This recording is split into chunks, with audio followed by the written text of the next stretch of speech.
Lawn کے بیچوں بیچ ایک چارپائی پڑی تھی جس پر کوئی سفید کفن میں لپٹا ہمیشہ کے لیے آنکھیں موندے پڑا سو رہا تھا۔ ارد گرد بہت سے لوگ جمع تھے جبکہ وہ بے یقین سا ان بند آنکھوں کو دیکھتا سکتے میں بیٹھا تھا۔ تبھی کسی نے اسے جھنجھوڑتے ہوش دلانے کی کوشش کی تھی، جس پر اس نے اپنی خالی اور سپاٹ آنکھوں سے جھنجھوڑنے والے کو دیکھا اور پھر خاموشی سے اپنی جگہ سے اٹھا اور چارپائی کے پاس سو دو زانوں ہو کے بیٹھا تھا۔ ڈیڈا ان کے بے جان چہرے پر ہاتھ رکھتے اس نے نرمی سے پکارا تھا، مگر چارپائی پر پڑے وجود میں جب کوئی ہلچل نہ ہوئی تو وہ چیخا تھا، ڈیڈا ٹھے مجھ سے بات کرے، ڈیڈا آپ مجھے چھوڑ کے نہیں جا سکتے، آپ ایسا نہیں کر سکتے ڈیڈا۔ ڈیڈا ان کا نام پکارتے وہ حلق کے بل چیخا تھا اور اس کے ساتھ ہی اس کا خواب ٹوٹا تھا اور وہ ڈیڈا پکارتا اٹھ بیٹھا تھا۔ اس کا دھونکنی کی طرح چل رہا تھا جبکہ شرٹ کے بغیر کسرتی جسم پورا پسینے سے بھیگا ہوا تھا۔ اٹھ کے بیٹھتے اس نے خوفزدہ نگاہیں ادھر ادھر دوڑائیں تو اس ادراک ہوا کہ وہ کسی لان میں نہیں بلکہ اپنے کمرے میں ہے۔ اس کا ذہن لاشعور سے شاور میں داخل ہوا تو اس کے تنے اعصاب ڈھیلے پڑے تھے۔ اس نے ایک گہرا سانس ہوا کے سپرد کرتے اپنے بال دونوں مٹھیوں میں جکڑے تھے۔ ڈیڈا آپ کو ہم سے بچھڑے 10 سال ہو گئے، مگر میں اس دل کو کیسے سمجھاؤں یہ بات، کیسے ان خوابوں سے پیچھا چھڑاؤں جو کسی آسیب کی طرح مجھے چمٹ گئے ہیں۔ وہ مٹھیوں میں جکڑے بالوں کو تقریباً نوچتے ہوئے بڑبڑایا تھا۔ کچھ دیر اسی پوزیشن میں رہنے کے بعد وہ خود سے کمفرٹر ہٹاتا اٹھا اور گھر سے ملکہ باغ میں کھلنے والی کھڑکی کو تازہ ہوا لینے کی نیت سے کھولا تھا، مگر کھڑکی کھولتے ہی اپنے پسندیدہ سفید پھولوں کے پودے کے پاس کھڑے وجود کو دیکھ کے اس کے ماتھے پر بل آئے تھے اور اس کے ہاتھ میں ایک گلاب کا پھول دیکھ کے وہ بل مزید گہرے ہوئے تھے۔ خراب تیوروں کے ساتھ وہ بیڈ کی طرف بڑھا اور اپنی شرٹ اٹھا کے پہنتے وہ تیزی سے کمرے سے نکلا تھا۔ اس کا رخ باغ کی طرف تھا جہاں وہ ہستی اس کے فیوٹ پھولوں کا ستیاناش کرنے میں مصروف تھی۔ حال نور اس کے سر پر پہنچتے سماما نے سرد آواز میں اس کا نام پکارا تو تیسرا پھول توڑتا اس کا ہاتھ وہی کا وہی ساکت ہوا تھا۔ وہ حال نور تھی، گھر کی اکلوتی لڑکی کا ہونے کا شرف اسے حاصل تھا اور گھر اکلوتا بیٹا ہونے کا تاج سماما عبد الرحمن کے سر تھا۔ دونوں کے مزاج ایک دوسرے سے مختلف تھے، ایک مشرق تھا تو دوسرا مغرب۔ حال نور جتنی چنچل اور شرارتی تھی، سماما اتنا ہی سرد مزاج اور اکڑو تھا۔ اس کے اسی رویے کی وجہ سے حال نور اکثر اس کی پسندیدہ چیزوں کو خراب کر کے سکون حاصل کرتی تھی۔ یہ علیحدہ بات ہے کہ پکڑے جانے پر اس کے سامنے بھیگی بلی بن کے کھڑی ہو جاتی تھی۔ ابھی بھی ایسا ہی ہوا تھا۔ حال فجر کی نماز کے بعد یوں ہی چہل قدمی کے لیے باغ میں آ گئی تھی، جو نہ زیادہ بڑا تھا اور نہ ہی چھوٹا۔ اس درمیانے باغ میں مختلف پودے اور پھلدار درخت ایک ترتیب سے سجے ہوئے تھے۔ یوں ہی چہل قدمی کرتے اس کی نظر سماما کے سفید گلابوں کے پودے کی طرف گیا تھا جو اس نے اپنے ہاتھوں سے لا کے لگایا تھا۔ صرف وہ پودا ہی نہیں، سارے کا سارا باغ ہی سماما کی محنت کا منہ بولتا ثبوت تھا۔ وہ اپنا سارا فارغ وقت اس باغ کو ہی دیتا تھا۔ حالے نے کسی کے نہ ہونے کا اچھی طرح اطمینان کرنے کے بعد پھولوں کے پودے کو ہاتھ لگایا تھا۔ اس بات کی تسلی بھی کی تھی کہ سماما کے کمرے کی کھڑکی بند ہے۔ ابھی اس نے 2 پھول ہی توڑے تھے کہ وہ جانے کہاں سے بوتل کے جن کی طرح نازل ہوا تھا اور زور سے اس کا نام پکارا تھا۔ اپنے نام کی پکار پا جہاں اس کے ہاتھ ساکت ہوئے تھے، وہی سماما کے ٹھنڈے ٹھار لہجے پا اس نے خود پا فاتحہ پڑھ لی تھی۔ جل تو جلال تو آئی بلا کو ٹال تو، زیر لب کہتے وہ زبردستی اپنے ہونٹ پھیلاتے اس کی طرف مڑی تھی جہاں وہ چہرے پا ناگواری سجائے اسے گھورنے میں مصروف تھا۔ اس کی آنکھیں خود پا جمی دیکھ کے حالے کے گلے کی گلٹی ابھر کے معدوم ہوئی تھی۔ تم یہاں باغ میں کیا کر رہی ہو اور یہ پھول کس خوشی میں توڑے ہیں؟ جتنی ناگواری اس کے چہرے پا تھی اس سے کہیں زیادہ اس کے لہجے میں تھی۔ ممن میں تو وہ بس چہل قدمی کے لیے آئی تھی۔ لڑکھڑاتی آواز میں بولتے اس نے پھولوں والا ہاتھ نامحسوس طریقے سے اپنے پیچھے کیا تھا۔ میں نے ساتھ کچھ اور بھی پوچھا ہے۔ لہجہ پہلے سے بھی زیادہ سرد تھا۔ وہ یہ پھول تو نیچے ٹوٹے پڑے تھے، میں تو بس صبح صبح جھوٹ بولنے کی ضرورت نہیں ہے، یہ پھول مجھے دو کیونکہ میں اپنی چیزیں کسی کے ساتھ شیئر نہیں کرتا، پھر چاہے وہ پھول ہی کیوں نہ ہو۔ سماما نے اپنا ہاتھ آگے پھیلایا تو حالے نے مرے مرے انداز میں پھول اس کی پھیلی ہتھیلی پر رکھے تھے۔ اب جاؤ یہاں سے اور آئندہ مجھے یہاں نظر آئی تو مجھ سے برا کوئی نہیں ہوگا۔ سماما نے ایک طرف ہوتے اسے وہاں سے جانے کا آرڈر دیا تو حالے سیکنڈز میں وہاں سے غائب ہوئی تھی، جبکہ اس کے بھاگ کے جانے پر سماما نے ناگواری سے اس کی پشت کو دیکھا اور خود بھی وہاں سے نکلتا اپنے روم کی طرف بڑھا کہ اسے بھی پولیس اسٹیشن جانے کے لیے تیار ہونا تھا۔ میں اپنی چیزیں کسی کے ساتھ شیئر نہیں کرتا، جیسے میں تو اس کے ساتھ اس کی چیزیں شیئر کرنے کے لیے مری جا رہی ہوں۔ اوپر اپنے پورشن میں آتے حالے نے اس کی نقل اتارتے کہا اور ساتھ ہی اپنا سر جھٹکا تھا۔ یہ کیا اکیلے اکیلے بڑبڑا رہی ہو؟ راہیلہ بیگم کی آواز پا اس نے اپنے دھیان سے نکلتے ادھر ادھر دیکھا تو وہ سامنے ہی کھڑی کڑے تیوروں سے اسے دیکھ رہی تھی۔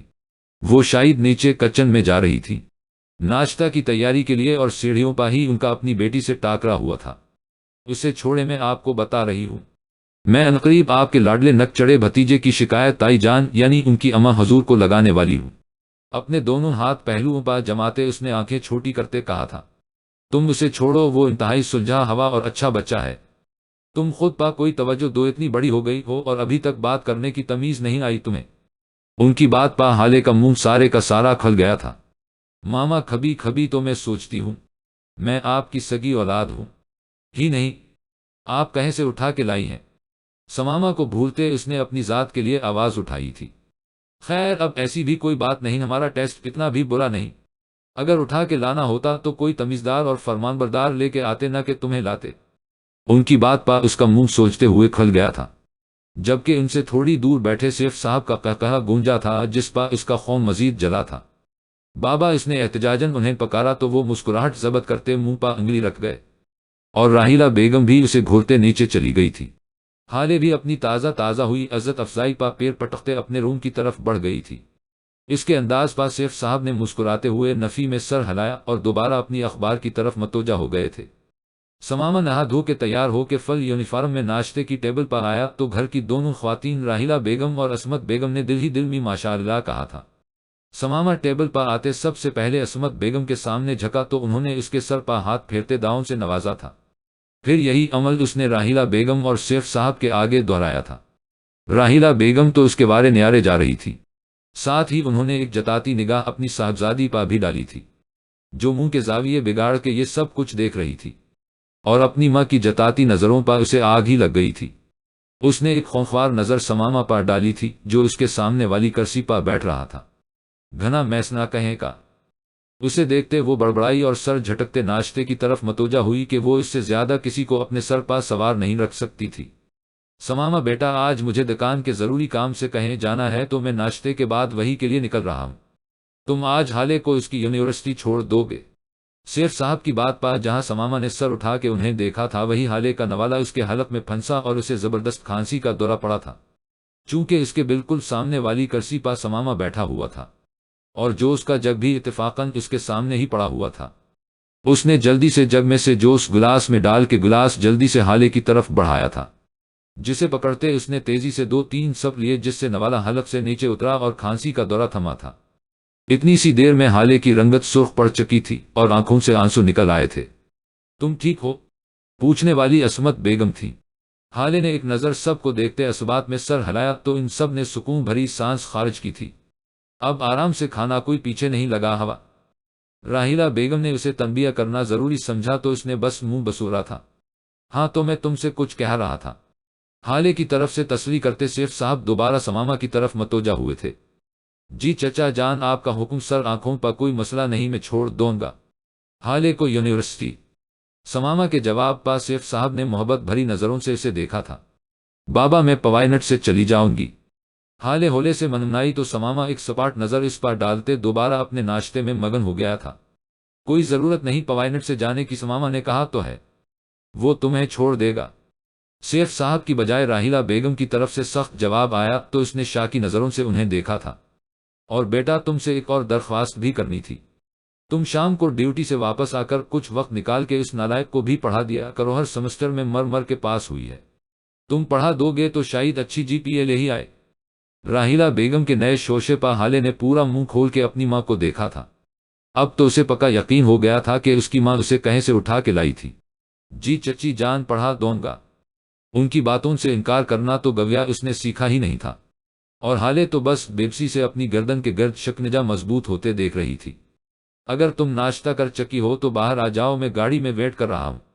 اپنا ناشتہ ختم کرتے اس نے نیپکن سے منہ صاف کرتے اسے حکم دیا، اور خود ان سب کو اللہ حافظ کہتے وہاں سے چلا گیا تھا۔ اس کے جاتے ہی حالے بھی مرے قدموں سے اپنے پورشن میں گئی اور کچھ ہی دیر میں بیگ سمیت واپس آئی تھی۔ وہ باہر آئی تو سماما گاڑی گیٹ سے نکالے اسی کا انتظار کر رہا تھا۔ حالے کے بیٹھتے ہی سماما نے گاڑی دوڑائی تھی۔ سارے سفر کے دوران گاڑی میں خاموشی چھائی رہی تھی۔ سماما سنجیدگی سے ڈرائیونگ کرتا رہا اور حالے بالکل دروازے کے ساتھ چپکی بیٹھی آیت الکرسی کا ورد کرتی رہی تھی۔ یونیورسٹی کے سامنے گاڑی رکھتے اسے لگا زندان سے رہائی ملنے لگی ہے۔ رات 8 بجے تم بکس سمیت نیچے والے پورشن میں موجود ہو، اور 8 کا مطلب 8 ہی ہونا چاہیے۔ مجھے وقت کی پابندی نہ کرنے والے لوگ سخت ناپسند ہیں۔ امید ہے تم سمجھ گئی ہوگی۔ گاڑی سے نکلنے سے پہلے اس کے کانوں سے سماما کی آواز ٹکرائی تو اس نے فرمانبرداری سے سر ہلایا اور جلدی سے گاڑی سے اتر گئی تھی۔ اس کے اترتے ہی سماما گاڑی بھگا کے لے گیا تھا۔ سڑو کڑوا کریلا، اس کی گاڑی کو گھورتے حالے نے ہمیشہ کی طرح اس کو القابات سے نوازا اور یونی کا گیٹ کراس کر گئی۔ راہیلہ بیگم کے جاری کردہ فرمان کی وجہ سے حالے کا موڈ سارا دن آف ہی رہا تھا۔ چھٹی کے وقت اسے سیف صاحب ہی پک کرنے آئے تھے، مگر پھر بھی اس کا منہ سوجا ہی رہا تھا۔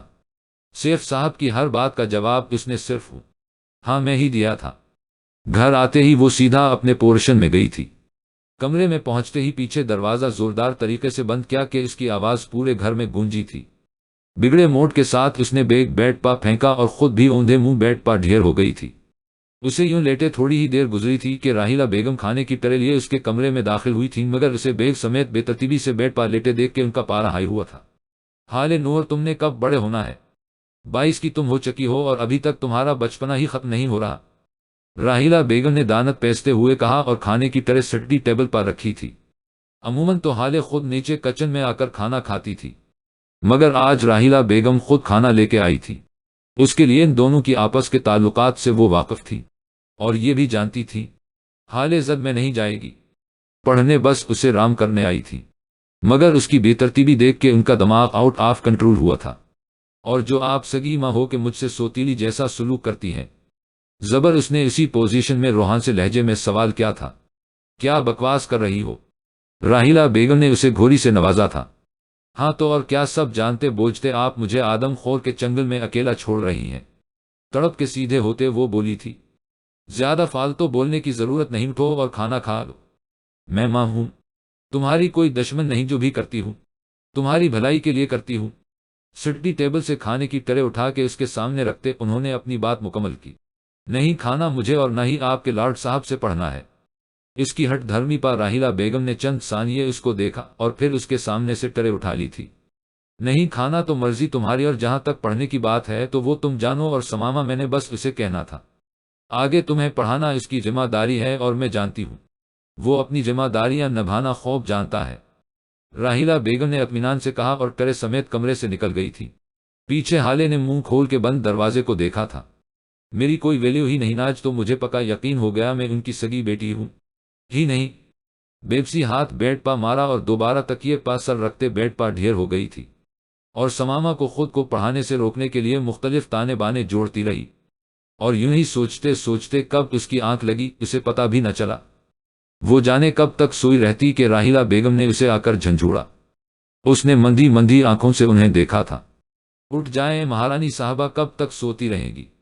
بس قد ہی نکالتی جا رہی ہو، مگر عقل گھٹنوں میں ہی ہے۔ یہ نہیں کہ نیچے آ کر ماں اور تائی کا ہاتھ بٹاؤں، کب تک وہ دونوں بڑھیاں اکیلی لگی رہیں گی؟ مگر نہیں، تمہیں تو شرم چھو کے نہیں گزری؟ اسے آنکھیں کھولتے دیکھ کے راہیلہ بیگم نے اسے بینقت سنائی تھی، جس سے اس کا دماغ بہت جلد بیدار ہوا تھا۔ اس نے منہ بسورتے کچھ کہنا چاہا تھا، مگر راہیلہ بیگم کے تیور دیکھتے چپ میں ہی عافیت جانی تھی۔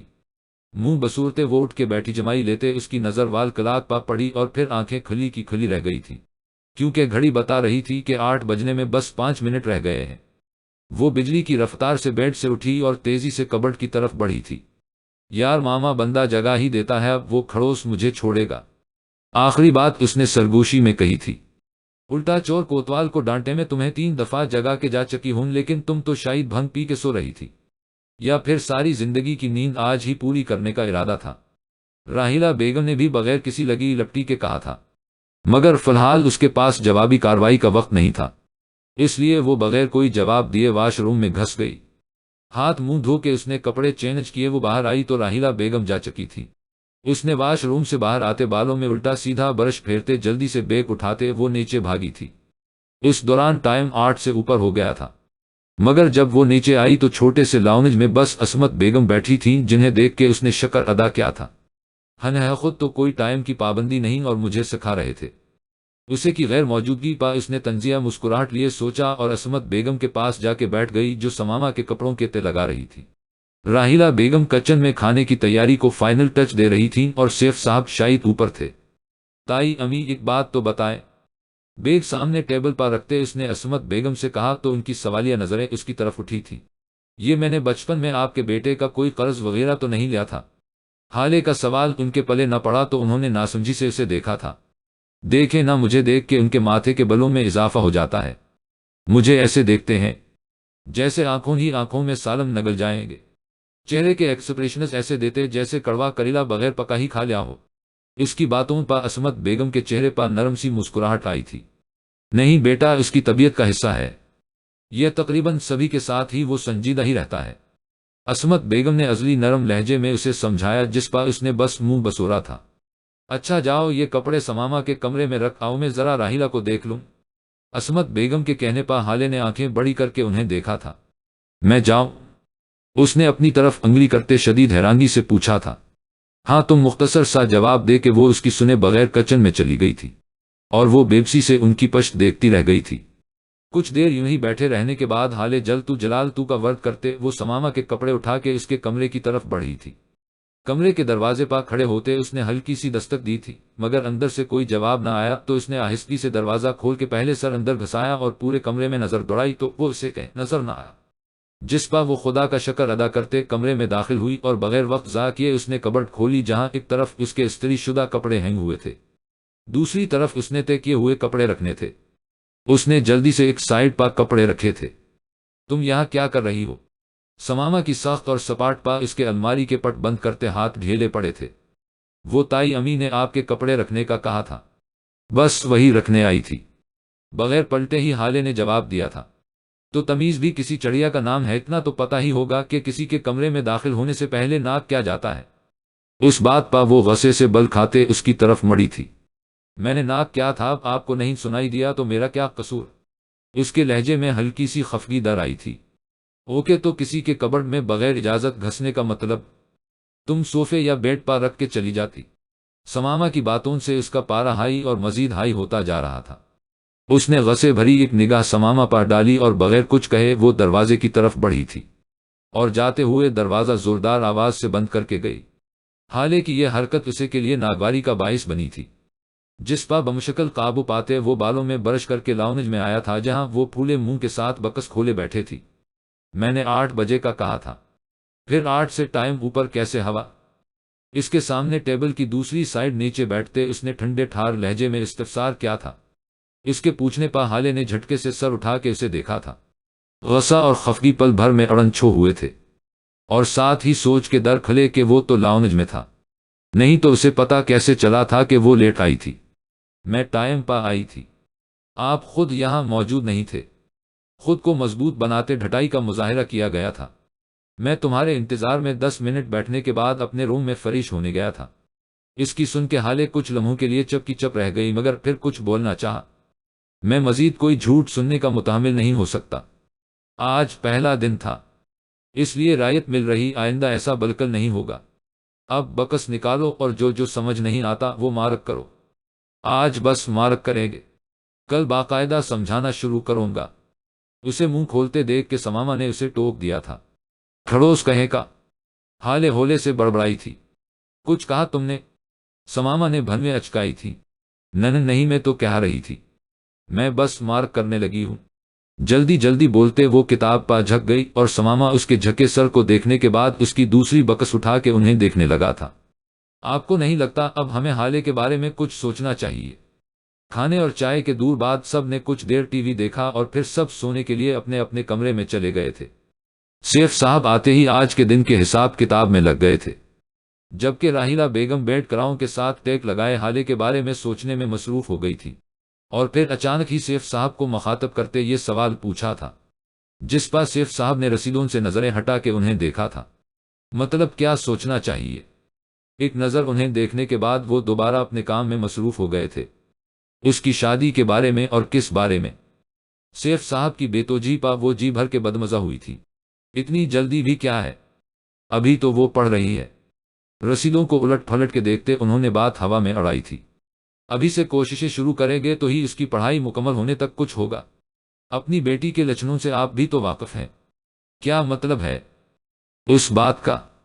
اب کی دفعہ سیف صاحب نے ان کی طرف دیکھتے سخت لہجے میں پوچھا تو راحیلہ بیگم کو اپنے الفاظ کا احساس ہوا تھا۔ میرا مطلب ہے، آپ جانتے تو ہیں اس کا مزاج لابالی سا ہے، کسی بات کو سرے سے سنجیدہ لیتی ہی نہیں اور نہ ہی اس کا کچن کے کاموں کی طرف اس کا کوئی دھیان ہے۔ ایسے رشتے تو نہیں ملتے، بس لوگ باتیں بناتے ہیں۔ راحیلہ بیگم نے ہڑبڑاتے اپنی بات کی وضاحت کی تھی۔ تو ہمیں کیا ضرورت ہے لوگوں کی فضول باتیں سننے کی، ہمارے گھر میں لڑکا موجود تو ہے۔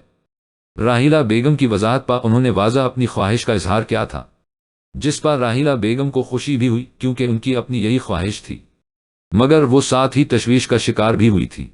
یہ خواہش میری بھی ہے، مگر ہم اپنی بیٹی ان پر مسلط تو نہیں کر سکتے نا۔ بھابھی نے کبھی اس موضوع پر کوئی بات نہیں کی۔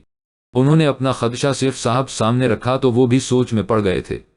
بھابھی نے نہیں کی تو کیا ہوا، سماما ماشاءاللہ بہت فرمانبردار بچہ ہے، میرے ایک دفعہ کہنے کی دیر وہ بغیر کوئی دوسری بات کہے جھٹ سے ہاں کر دے گا۔ سیف صاحب کے لہجے میں تفاخر اور مان بول رہا تھا۔ وہ میں بھی جانتی ہوں، مگر اس طرح تو وہ یہ سمجھے گا کہ چچا اپنے کیے احسانات کا بدلہ یوں لے رہا ہے۔ آپ جانتے تو ہیں بھائی صاحب کی وفات کے بعد سے وہ کتنا حساس ہو گیا ہے۔ راحیلہ بیگم نے ایک اور پہلو ان کے سامنے رکھا تو وہ سوچ میں پڑ گئے تھے۔ اچھا چلو ایک دفعہ کسی بہانے بھابھی سے بات کرنے کی کوشش کرنا اور دیکھنا وہ کیا خیالات رکھتی ہیں، پھر اسی کے مطابق فیصلہ کریں گے۔ باقی جو ہم سب کے حق میں بہتر ہو اللہ وہی کرے۔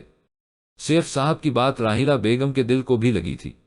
وہ بیٹی والی تھی، خود کو اور اپنی بیٹی کو بیمول نہیں کر سکتی تھی، اس لیے انہیں سیف صاحب کے خیالات اچھے لگے تھے اور انہوں نے کچھ سوچ بھی لیا تھا اور اس سوچ پر عمل درآمد کرنے کا ارادہ ان کا کل ہی تھا۔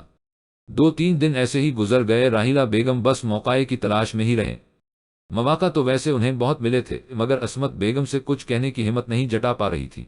نہ سننے کا ڈر انہیں کچھ بولنے نہیں دے رہا تھا، مگر بات تو شروع کرنے ہی تھی۔ ابھی بھی دوپہر کا کھانا بنا کے دونوں خواتین لاؤنج میں بیٹھی ہوئی تھیں۔ حالے یونیورسٹی سماما پولیس سٹیشن اور سیف صاحب دکان پر تھے۔ یہ موقع راحیلہ بیگم کو بہتر لگا تو انہوں نے بات کرنے کی ٹھانی تھی۔ بھابھی میں سوچ رہی تھی کسی رشتے والی کو حالے کے لیے رشتہ ڈھونڈنے کا کہوں۔ باتوں ہی باتوں میں انہوں نے کہا اور ساتھ ہی کن اکھیوں سے ان کے تاثرات بھی جانچے تھے جنہوں نے چونک کے انہیں دیکھا تھا۔ اتنی بھی کیا جلدی ہے راحیلہ، ابھی تو وہ پڑھ رہی ہے۔ انہوں نے بھی لگ بھگ سیف صاحب کی بات کو دہرایا تھا۔ ہاں لیکن بھابھی آپ یہ بھی تو دیکھیں آج کل اچھے رشتے ملنا کتنے مشکل ہیں، ابھی سے تلاشنا شروع کریں گے تو ہی تو کوئی بات بنے گی۔ اور حالے کو بھی تو آپ جانتی ہیں نہ وہ کس مزاج کی ہے، اس کی ماں ہونے کے ناطے اس کے مستقبل کے لیے فکر مند ہوں۔ راحیلہ بیگم کے لہجے میں فکر اور تشویش تھی۔ اچھا چلو جیسے تمہیں بہتر لگے ویسے ہی کرو۔ عصمت بیگم کی بات نے راحیلہ بیگم کو مایوس کیا تھا، مگر جلد ہی خود کو سنبھالتے انہوں نے بات ہی بدل دی تھی۔ پھر اس کے بعد سارا دن راحیلہ بیگم بجھی بجھی ہی رہی تھی۔ خواہ خواہ حالے کو بھی جھاڑ دیا تھا اور وہ حقاب کا بس انہیں دیکھتی ہی رہی تھی۔ سماما سے پڑھنے کی وجہ سے وہ کمرہ بند کر کے بھی نہیں بیٹھ سکتی تھی، اس لیے بس صبر کے گھونٹ بھر کے رہ گئی تھی۔ رات کو سونے سے پہلے راحیلہ بیگم نے ساری بات سیف صاحب کے گوش گزار دی تھی۔ ان کے چہرے پر بھی فکر کی پرچھائیاں لہرائی تھی۔ تم خواہ خواہ پریشان ہو رہی ہو، شاید وہ سماما سے پہلے بات کرنا چاہ رہی ہوں۔ سیف صاحب نے ان سے زیادہ خود کو تسلی تھی۔ اب ایسی بھی بات نہیں ہے سیف، اگر انہوں نے حالے کو سماما کے لیے سوچا ہوتا تو وہ کوئی اشارہ دیتے، مگر انہوں نے جیسے تمہاری مرضی کہا کہ بات ختم کر دی۔ آپ جو کہہ رہے ہیں وہ خود کو جھوٹی تسلی دینے والی ہی بات ہے۔ راحیلہ بیگم کی بات میں دم تھا، اس لیے سیف صاحب بھی بس گہری سانس بھر کے رہ گئے تھے۔ اچھا چلو پھر جیسے تمہیں بہتر لگے وہ کر لو۔ سیف صاحب سب کچھ ان کے ذمہ کرتے کروٹ بدلتے آنکھ موند گئے تھے اور راحیلہ بیگم بھی مختلف تانے بانے بننے میں مصروف ہو گئی تھی۔ عبدالرحمن صاحب اور سیف صاحب دو ہی بھائی تھے، والدین حیات نہیں تھے، دونوں اپنی زندگی میں ہی دونوں کی شادی کر گئے تھے۔ عبدالرحمن صاحب کی اپنی پھوپھی زاد عصمت بیگم سے شادی ہوئی تھی اور سیف صاحب کی خالہ زاد راحیلہ بیگم سے، دونوں کی شادیاں آگے پیچھے ہی ہوئی تھی۔ سیف صاحب کی اپنی کپڑوں کی دکان تھی، جبکہ عبدالرحمن صاحب فیکٹری میں مشین آپریٹر تھے۔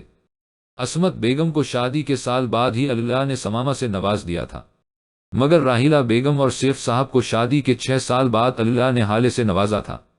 دونوں ہی گھر بھر کے لاڈلے تھے۔ ڈبل سٹوری گھر کے اوپر والے پورشن میں سیف صاحب اپنی فیملی سمیت رہتے تھے اور نیچے والے پورشن میں عبدالرحمن صاحب اور ان کی فیملی رہتی تھی۔ زندگی میں راوی چین ہی چین تھا، مگر عبدالرحمن صاحب کی اچانک موت نے سب کو ہلا کے رکھ دیا تھا۔ ان کی موت دل بند ہونے کی وجہ سے ہوئی تھی، ان کی ناگہانی موت نے سب کو غم کی لپیٹ میں لیا تھا، مگر ان کی موت کا سب سے زیادہ اثر سماما پا ہوا تھا۔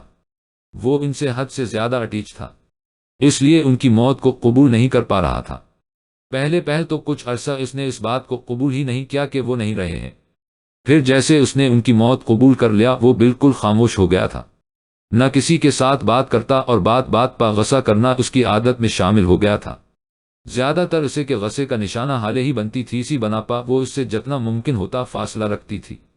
عبدالرحمن صاحب کی وفات کے بعد راحیلہ بیگم اور سیف صاحب نے دونوں ماں بیٹے کا ہر طرح خیال رکھنے کی کوشش کی تھی تاکہ ان دونوں کو عبدالرحمن صاحب کی کمی محسوس نہ ہو۔ اس نے BBA کرنے کے بعد CSS کا امتحان کلیئر کیا اور اب وہ پولیس میں اپنی سروسز دے رہا تھا۔ اگر سیف صاحب نے بہت کچھ کیا تھا اس کے لیے، تو بدلے میں سماما کے لیے بھی ان کی ہر بات حرف آخر ہوتی تھی۔ جیسے عبدالرحمن صاحب کہتے وہ ویسا ہی کرتا، مگر وہ اس کا غصہ نہ کم کر سکے۔ وقت کے ساتھ ساتھ سنجیدگی اور غصہ اس کی ذات کا حصہ بن گئے تھے۔ حالے کو سماما سے پڑھتے ہوئے کافی دن گزر گئے تھے اور اس کی جان سولی پر ٹنگی ہوئی تھی۔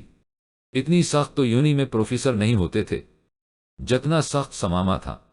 آج بھی وہ معمول کے مطابق بکس سمیت نیچے آئی۔ اسی وقت عصمت بیگم کے پاس سماما کی کال آئی کہ ایک کیس کی وجہ سے وہ لیٹ گھر آئے گا۔ یہ سنتے ہی حالے کی تو گویا عید ہو گئی تھی، کم از کم ایک دن تو اس جلاد سے جان چھوٹی تھی۔ اسی خوشی میں اس نے مووی دیکھنے کا پلان بنایا تھا۔ کھانا کھانے کے بعد وہ اپنے لیپ ٹاپ سمیت اپنے کمرے میں گھس گئی تھی۔ مووی جب این کلائمیکس پر پہنچی تو اسے چائے پینے کی طلب ہوئی، تو اس نے وہی مووی سٹاپ کی کہ چائے بنا کے اینڈ چائے کے ساتھ مزے لیتے دیکھے گی۔ چائے بس بن ہی چکی تھی جب اسے سماما کی گاڑی کا ہارن سنائی دیا۔ اس نے جلدی سے چائے چھان کے کپ میں انڈیلی اور کپ سمیت تیزی سے وہاں سے غائب ہونا چاہا تھا۔ ابھی وہ سیڑھیوں کے پاس ہی پہنچی تھی کہ اس کی بھاری گھمبیر آواز سن کے وہی کھڑی کی کھڑی رہ گئی تھی۔ دل ہی دل میں اپنی اس ٹائم چائے پینے کی خواہش پا خود کو جی بھر کے کوسا تھا۔ جی اس کے حلق سے مری مری آواز نکلی تھی، مجھے بھوک لگی ہے، کچھ کھانے کو دو، اسے کہا کہ خود کچن میں داخل ہوا اور فریزر کی طرف بڑھا تھا۔ وہاں سے پانی کی بوتل نکالی اور سٹینڈ سے گلاس لے کر وہی پڑے ڈائننگ ٹیبل کی ایک کرسی کھینچ کے بیٹھ گیا تھا، جبکہ دوسری طرف اس کی فرمائش سن کے اس کی سانس حلق میں اٹک گئی تھی اور مرے مرے قدموں سے وہ اس کے پیچھے کچن میں داخل ہوئی اور فریج سے سالن کا ڈونگا نکالا، اسے وہ میں رکھتے ٹائم سیٹ کیا تھا۔ سالن تو وہ پہلے کا بنا کھا لیتا تھا، مگر پھلکے اسے تازہ تازہ ہی چاہیے ہوتے تھے، اور وہ اسی بات کو لے کر ہلکان ہو رہی تھی کہ اس جیسی پھوہڑ لڑکی جسے بس چائے بنانی آتی تھی وہ تازہ پھلکے کیسے بنائے۔ اس نے کن اکھیوں سے اس کھڑوس کو دیکھا جو کرسی کے ساتھ ٹیک لگائے بیٹھا موبائل یوز کر رہا تھا۔ اسے موبائل میں مصروف دیکھ کر اس نے جلدی سے سالن پلیٹ میں نکالا تھا۔ اس کا ارادہ اس کھڑوس کے سر اٹھانے سے پہلے کھانا اس کے سامنے رکھ کے وہاں سے کھسکنے کا تھا۔ میں تازہ روٹی کھاؤں گا، اس کی آواز سن کے ہارٹ پاٹ اٹھاتی وہ اپنی جگہ سے اچھلی تھی اور ڈرتے ڈرے پیچھے مڑ کے دیکھا تھا، جہاں وہ سنجیدگی سے اسے ہی دیکھ رہا تھا، اور اس کے متوجہ ہونے پر اس نے دوبارہ اپنی نگاہیں موبائل پر جما لی تھی۔ اس کی بات سن کے اس نے تھوک نگلتے فریج سے آٹے والا باؤل نکالا تھا اور چولہے پر توا رکھتے گیس آن کی، اس کے بعد باؤل سے آٹا لیتے الٹا سیدھا پیڑا بنا ہی لیا تھا۔ اس سے اگلا کام اسے بیلنے کا تھا۔ آٹا فریج میں پڑا تھا، اس کے لیے وہ ٹھنڈا ہونے کی وجہ سے سخت تھا اور اس سے روٹی بیلی ہی نہیں جا رہی تھی۔ روٹی بیلتے وہ روحانسی ہو گئی تھی۔ کاش ماما کی باتیں ایک کان سے سن کے دوسرے کان سے نہ نکالتی، آج یہ دن تو نہ دیکھنا پڑتا اس کھڑوس نے روٹی دیکھنے بعد جن نظروں سے مجھے دیکھنا ہے، بس وہ مجھے اوپر پہنچانے کے لیے کافی ہوں۔ روٹی بیلتے ہوئے وہ ہلکی آواز میں بڑبڑائی تھی، پھر جیسے تیسے کرتے وہ 2-3 روٹیاں بنانے میں کامیاب ہو ہی گئی تھی، مگر ان کو دیکھنے کے بعد شرمندگی کے مارے اس کا دھاڑے مار مار کے رونے کا دل کر رہا تھا۔ روٹیاں گول ہونے کی بجائے 3 کونوں والی تھی، اچھی طرح نہ بیلنے کی وجہ سے سائز میں بالکل چھوٹے اور کناروں اور درمیان سے بہت موٹی تھی، مگر جلد ہی اپنی شرمندگی پر 2 حرف بھیجتے اس نے روٹیاں ہارڈ پارٹ میں رکھے اور ہارڈ پارٹ بند کرتے اسے سالن سمیت ٹیبل پر اس کے سامنے رکھتے اس نے وہاں سے بھاگنے کو تھی۔ رکو مجھے چائے بھی بنا کر دو، میں کھانے کے بعد چائے لازمی پیتا ہوں، اس کے ارادے پر پانی پھیرتے اس نے اسے حکم سنایا تھا۔ ایک لمحے کو اس کی دھڑکن سست پڑی تھی اور گلے کی گلٹی ابھر کر معدوم ہوئی تھی۔ ایسے حکم چلا رہا ہے جیسے میں اس کی ملازم ہوں، یا اللہ کسی طرح اس جلاد سے بچا لے۔ غصے سے شروع کی گئی بات اختتام تک پہنچنے تک بےبسی میں ڈھل گئی تھی۔ واپس مڑتے اس نے آنکھیں بند کر کے گہرا سانس بھرا اور قدم کاؤنٹر کی طرف بڑھائے تھے۔ ارادہ اپنے لیے بنائی گئی چائے اسے دینے کا تھا اور ساتھ ہی ساتھ دل میں کاؤنٹ ڈاؤن سٹارٹ کیا تھا۔ یہ کیا ہے؟ اس نے ابھی 10 اور 9 ہی بولا تھا کہ اس کی غصے سے بھرپور آواز گونجی تھی۔ اس نے مڑ کے دیکھا تو وہ روٹی ہاتھ میں پکڑے سخت غصے سے اسے ہی گھور رہا تھا۔ روٹی ہے، اس نے معصومیت سے جواب دیا تھا۔ اسے روٹی کہتے ہیں۔ اس کا بس نہیں چل رہا تھا۔ سامنے کھڑی اس ڈھیٹ لڑکی کو اٹھا کے کہیں پھینک دے جو اپنے بنائے گئے شاہکار کو روٹی کا نام دے رہی تھی۔ شرم آنی چاہیے تمہیں، یونیورسٹی میں پہنچ گئی ہو تم اور ابھی تک تمہیں روٹی بنانی نہیں آتی، زندگی میں آگے کیا کرو گئی تم؟ کھاؤ اسے اب تم ہی۔ غصے پھنکارتا اس پر ایک سخت نظر ڈال کے وہ کچن سے نکل گیا تھا، کیونکہ بھوک تو اس کے شاندار شاہکار کو دیکھ کے ہی مر گئی تھی۔ اس کے جاتے اس نے ایک گہری سانس بھری تھی اور چیر پر ڈھیر ہو گئی تھی۔ آج تو وہ سستے میں ہی چھوڑ گیا تھا۔ اگر اتنے ہی نخرے کرنے تھے تو لاٹ صاحب خود ہی بنا لیتے، میرا ایویں وقت برباد کیا، چائے بھی ٹھنڈی ہو گئی میری۔ کچھ دیر بعد خوف کے حصار سے نکلتے وہ بڑبڑائی تھی اور سالن اٹھا کے فریج میں رکھا ہارٹ پاٹ کاؤنٹر پر رکھا، چائے دوبارہ گرم کرتے مگ میں انڈیر کے گنگناتے ہوئے کچن کی لائٹ آف کرتے اپنے کمرے کی طرف بڑھ گئی تھی۔ راحیلہ بیگم نے حالے کو بتائے بغیر رشتے والی کو رشتہ ڈھونڈنے کا کہہ دیا تھا اور کچھ ہی دنوں میں رشتے والی نے گرین سگنل دے بھی دیا تھا۔ راحیلہ بیگم نے سیف صاحب اور عصمت بیگم سے مشورہ کرنے کے بعد انہیں سنڈے کو آنے کا بول دیا تھا۔ حالے کو عین سنڈے والے دن راحیلہ بیگم نے رشتے کا بتایا اور تیار ہونے کا کہا تھا، جبکہ حالے حیران پریشان کتنی ہی دیر ان کی شکل دیکھتی رہی تھی۔ پھر اس نے راحیلہ بیگم کی لاکھ منتیں کی مگر انہوں نے اس کی ایک نہ سنی اور اسے تیار ہونے کا آرڈر دیا تھا۔ سیف صاحب بھی صبح ہی صبح دکان پر چلے گئے تھے، سماما گھر پر تھا اس لیے وہ دکان پر چلے گئے تھے، ورنہ انہیں ہی کسی نہ کسی طرح مسکا لگا کے اس رشتے کو رکھوا سکتی تھی، کیونکہ اس کا کہنا تھا یونیورسٹی سے فارغ ہونے کے بعد اس سب کے بارے میں سوچے گی۔ مگر راحیلہ بیگم ٹھہرے ماں، انہوں نے اپنی منوا کے ہی چھوڑی تھی۔ رشتے والے تقریباً 10 بجے آئے تھے اور اس سے پہلے راحیلہ بیگم نے اس کا برین اچھی طرح واش کیا تھا، اسے اچھی طرح سمجھایا تھا کہ مہمانوں کے سامنے کیا بولنا اور کیا نہیں، ان کی ساری نصیحتوں کو اس نے منہ بناتے ہوئے سنا تھا۔ باقی اس کے دماغ میں کیا چل رہا تھا یہ صرف وہی جانتی تھی۔ مہمانوں میں ایک رشتہ کروانے والی عورت تھی اور باقی اس کے ساتھ لڑکے کی ماں اور 2 بہنیں تھیں۔ راحیلہ بیگم اور عصمت بیگم نے ان کا اچھی طرح استقبال کیا تھا۔ ان کے کچھ دیر بیٹھنے کے بعد راحیلہ بیگم کے حکم کے مطابق شرم و حیا کی دیوی بنی حالے چائے لے کے آئی تھی۔ یہ ہے میری بیٹی حالے، راحیلہ بیگم نے ان عورتوں کو بتایا تو انہوں نے سر سے پیر تک حالے کا جائزہ لیا۔ ان کے انداز پر حالے نے دانت پیسے تھے مگر جلد ہی چہرے پر زبردستی کی مسکان سجا لی تھی۔ ویسے کرتی کیا ہو تم؟ چائے سرو کرنے کے بعد حالے صوفے پر بیٹھی تو ان کی طرف سے پہلا سوال داغا گیا تھا۔ جی پڑھتی ہوں، BBA کر رہی ہوں، حالے نے ایک نظر راحیلہ بیگم کو دیکھتے جواب دیا تھا۔ ویسے اتنا پڑھنے کا کیا فائدہ، شادی کے بعد کرنی تو گھرداری ہی ہوتی ہے، پھر اتنے سال اور پیسے کیوں برباد کرنے؟ لڑکے کی ماں کی بات پر حالے ناگواری سے کچھ کہنا چاہا مگر راحیلہ بیگم نے اس کا ہاتھ دباتے اسے چپ رہنے کا کہا تھا۔ چلو پڑھائی تو کر ہی رہو، اس کے ساتھ اور کیا کر لیتی ہو، مثلاً سلائی کڑھائی یا کوکنگ وغیرہ؟ اگلے سوال پر حالے کا پارا پھر سے ہائی ہوا تھا۔ جی پڑھائی کے علاوہ جی میں اپنی ماما کے ہاتھ کے پکے لذیذ پکوان کھا لیتی ہوں جی، اور ڈرامے اور مویز دیکھ لیتی ہوں۔ حالے نے آنکھیں پٹپٹاتے انہیں کے انداز میں ڈیل کرنا شروع کیا تھا۔ اس کی اس گوہر افشانی پر راحیلہ بیگم نے پریشانی سے ایک دفعہ پھر اس کا ہاتھ دبایا تھا مگر اس نے سرے سے ہی اسے نظر انداز کر دیا تھا۔ کیا مطلب تمہیں کھانا بنانا نہیں آتا؟ لڑکے کی ماں نے تیوری چڑھاتے سوال کیا تو حالے نے نہایت معصومیت سے نفی میں سر ہلایا تھا۔ اگر کچھ آتا ہی نہیں تو تمہاری ماں کو کیا پڑی ہے؟ تمہاری شادی کروانے کی پہلے گھرداری تو سکھا لیتی، پھر رشتے والی کو کہتی ہمارا ٹائم اتنا فالتو نہیں کہ پھوہڑ لوگوں کے گھر آ کر ضائع کرے۔ لڑکے کی ماں کے ہتک آمیز لہجے پر حالے سمیت راحیلہ بیگم اور عصمت بیگم کے چہروں پر سرخی چمکی تھی۔ آپ لوگ اپنی حد میں رہیں، آپ یہاں اپنی بہو کی تلاش میں آئی ہیں، نہ کہ کام والی کی۔ اس سے پہلے کہ حالے ان پر پھٹتی سماما کی سرد آواز ڈرائنگ روم میں گونجی تھی جس پر سب کی گردنیں اس کی طرف گھومی تھی۔ راحیلہ بیگم کی آنکھوں میں نمی دیکھ کے اس کے غصے کا گراف بڑھا تھا۔ سماما کب سے لاؤنج میں بیٹھا ان کی باتیں سن رہا تھا۔ وہ چچا کی غیر موجودگی میں ان لوگوں کا جائزہ لینا چاہتا تھا کہ وہ کیسے لوگ ہیں۔ پہلے تو ان کے عجیب و غریب سوالات پر اسے حیرانگی ہوئی تھی مگر ان کی آخری بات پر اسے شدید تب چڑھی تھی اور خود پر قابو نہ پاتے وہ ڈرائنگ میں آن وارد ہوا تھا۔ تم کون ہو؟ لڑکے کی ماں نے بگڑے تیوروں سے سوال کیا تھا۔ اتنا تو وہ جانتی تھیں کہ وہ حالے کا بھائی نہیں ہے، کیونکہ رشتے والی نے انہیں بتایا تھا کہ وہ اپنے ماں باپ کی اکلوتی بیٹی ہے اور لڑکی کے باپ کی اپنی ذاتی کپڑوں کی دکان ہے۔ اسی لالچ میں وہ یہاں آئی تھی مگر اپنے منہ سے نکل چند الفاظ کی وجہ سے وہ گیم الٹ چکی تھی۔ میں جو بھی ہوں، آپ کو اس بات سے مطلب نہیں ہونا چاہیے۔ آپ یہاں لڑکی دیکھنے آئے ہیں تو اس کی سیرت دیکھیں، اس کا چال چلنا کیسا ہے یہ دیکھیں۔ وہ آپ سے کیسے بات کرتی ہے، یہ دیکھیں، باقی چیزیں تو ثانوی ہیں۔ سماما کے سرد انداز پا ان سب کی زبان تالوں سے چپکی تھی۔ مگر ہم ثانوی چیزوں پر فوکس کرتے ہیں، لڑکی کی سیرت اور کردار کیسا ہے، ہمیں اس سے کوئی مطلب نہیں ہوتا۔ ہمیں اس بات سے مطلب ہوتا ہے کہ وہ گوری ہے یا کالی ہے، اسے کیا آتا ہے، کیا نہیں، اس کے کام کرنے کی کیپیسٹی کتنی ہے۔ جیسے وہ کوئی لڑکی نہیں، کوئی مشین یا دکان میں رکھی کوئی چیز ہے جسے آپ خرید کے لے جانا چاہ رہے ہیں۔ وہ پل بھر رکھا تھا۔ لڑکی نے ساری زندگی آپ لوگوں کی ہی خدمت کرنی ہوتی ہے، آپ لوگوں کو ہی نئے کھانے بنا کے کھلانے ہوتے ہیں، تو اس میں کیا خرج ہے کہ وہ یہ سارے کام سسرال میں جا کر سیکھ لے؟ دنیا کی کس کتاب میں یہ لکھا ہے کہ لڑکی کو ہر ہنر اپنے ماں باپ کے گھر سے سیکھ کے جانا چاہیے یا وہ سسرال جا کے کچھ سیکھ نہیں سکتی؟ سماما نے کچھ نکات ان کے سامنے رکھے تھے، مگر ان کے چہروں سے ایسا لگ رہا تھا کہ ان پر ان ساری باتوں کا کوئی اثر نہیں ہونے والا تھا۔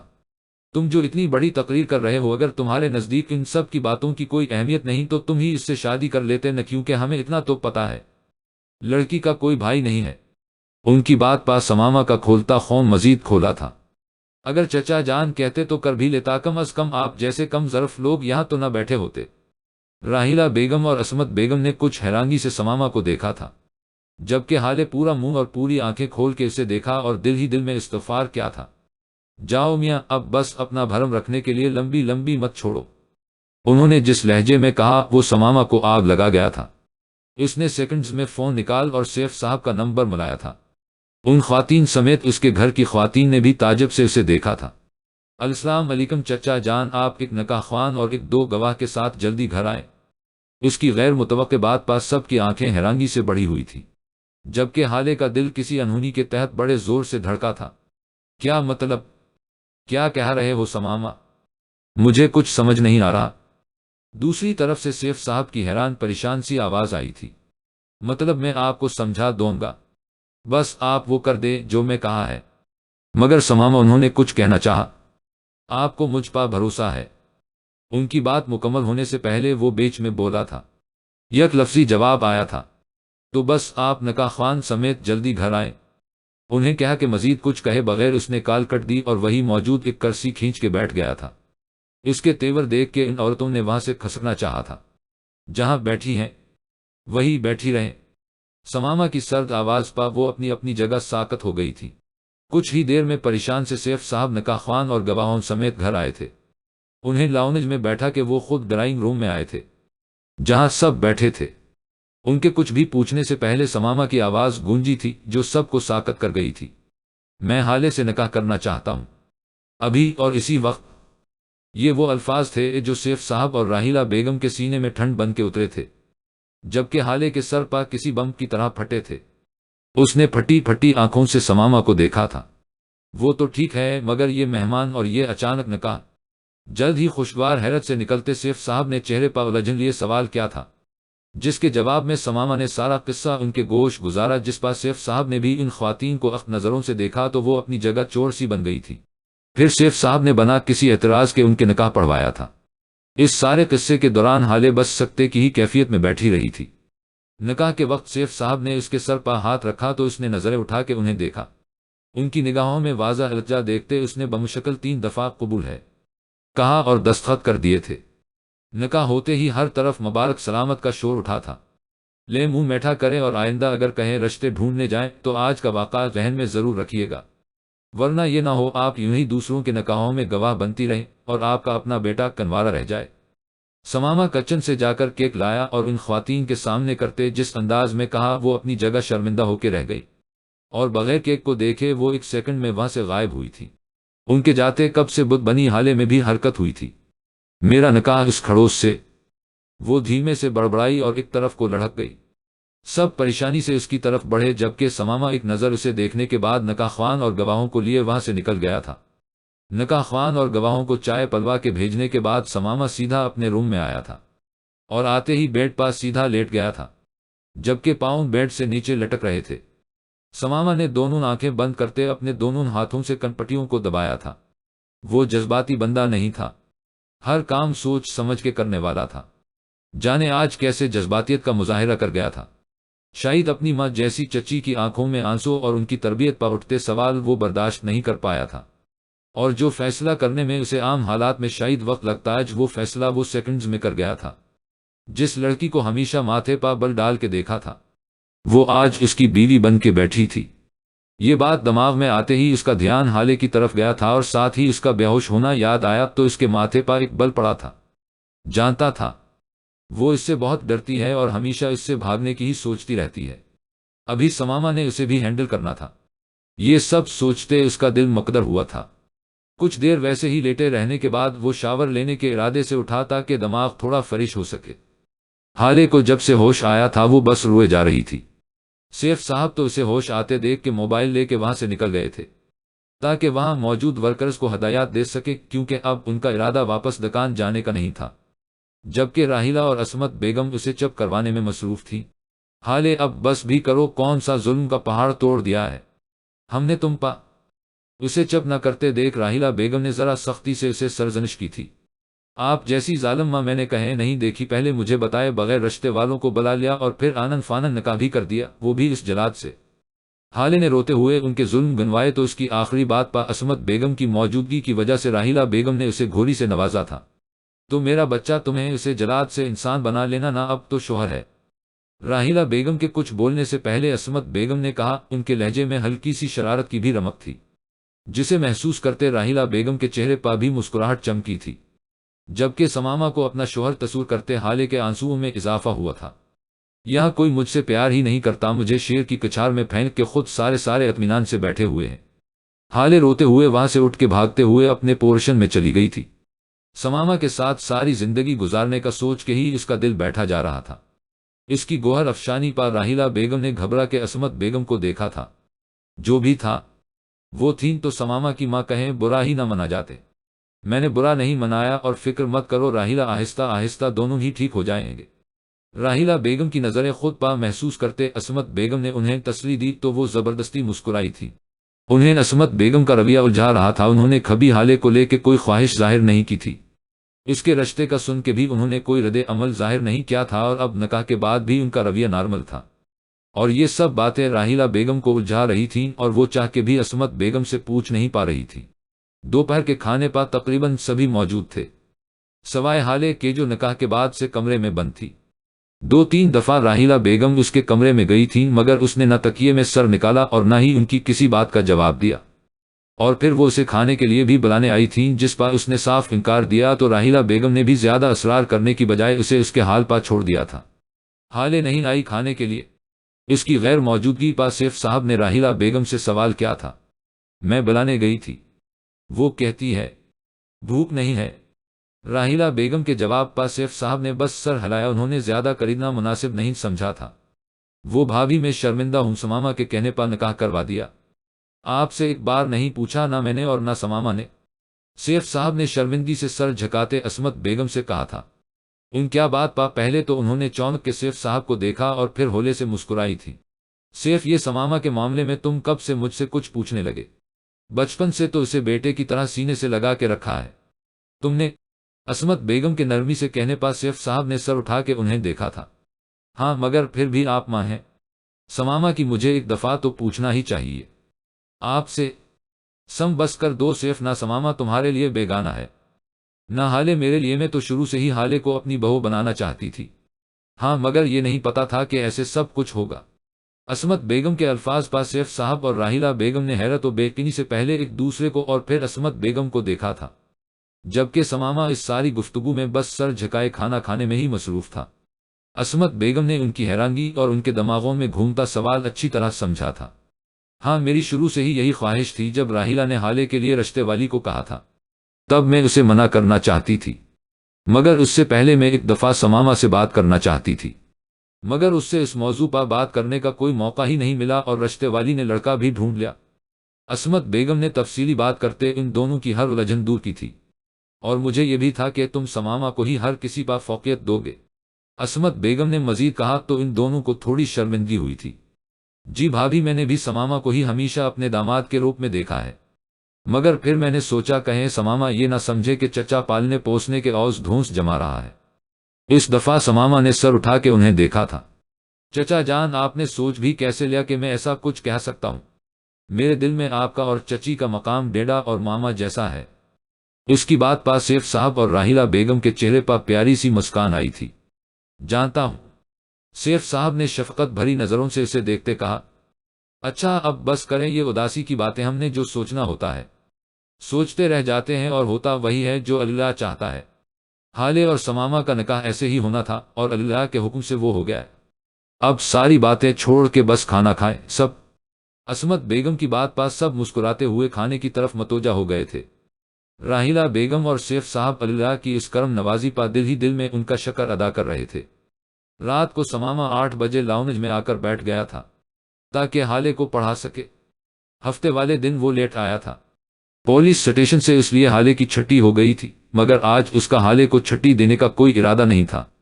اس وقت راحیلہ اور عصمت بیگم کچن میں موجود تھی، جبکہ سیف صاحب اپنے کسی دوست کے ساتھ شام سے نکلے ہوئے تھے۔ وہ لاؤنج میں اکیلا ہی تھا۔ سماما نے 10 منٹ انتظار کیا مگر وہ نہ آئی تو اس کے ماتھے پا بل آئے تھے۔ کچھ دیر مزید انتظار کے بعد وہ اپنی نشست سے اٹھا۔ اس کا رخ سیڑھیوں کی طرف تھا۔ وہ سیڑھیاں چڑھتے اوپر والے پورشن میں آیا اور حالے کے کمرے کے سامنے جا کے رکا تھا۔ پہلے اس نے دستک دینی چاہی مگر پھر ویسے ہی دروازہ کھول کے اندر داخل ہوا تھا۔ وہ سامنے ہی بیڈ پا کمفرٹر میں سر سے پیر تک پیک ہوئی پڑی تھی۔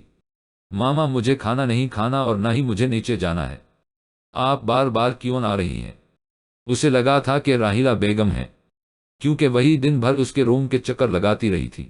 مگر جب اپنی بات کا کوئی جواب نہ ملا تو اس نے منہ سے کمبل ہٹا کے دیکھا اور سامنے کھڑے سماما کو دیکھ کے اس کی سٹی گم ہوئی تھی۔ وہ ایک جھٹکے میں کمبل ہٹاتے اٹھ کھڑی ہوئی تھی۔ تم آئی کیوں نہیں بکس لے کے میں کب سے ویٹ کر رہا ہوں۔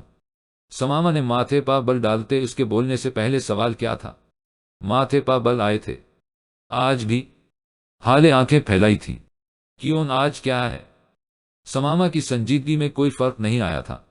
نہیں وہ میرا مطلب ہے، وہ نکاح حالے کو کچھ سمجھ نہیں آ رہا تھا۔ وہ کیا بولے؟ کیوں نکاح کے بعد لوگ پڑھتے نہیں ہیں؟ سماما کے ماتھے کے بلوں میں مزید اضافہ ہوا تھا۔ پڑھتے ہیں مگر اپنے جلاد اور کھڑوس شوہروں سے نہیں پڑھتے۔ حالے بڑبڑائی تھی۔ یہ تمہارا منہ ہی منہ میں بڑبڑانا زہر لگتا ہے، وہ ناگواری سے بولا تھا۔ میں پوری کی پوری ہی زہر لگتی ہوں آپ کو؟ اس نے دل ہی دل میں سوچا، زبان سے بول کے اپنی شامت نہیں بولوانا چاہتی تھی۔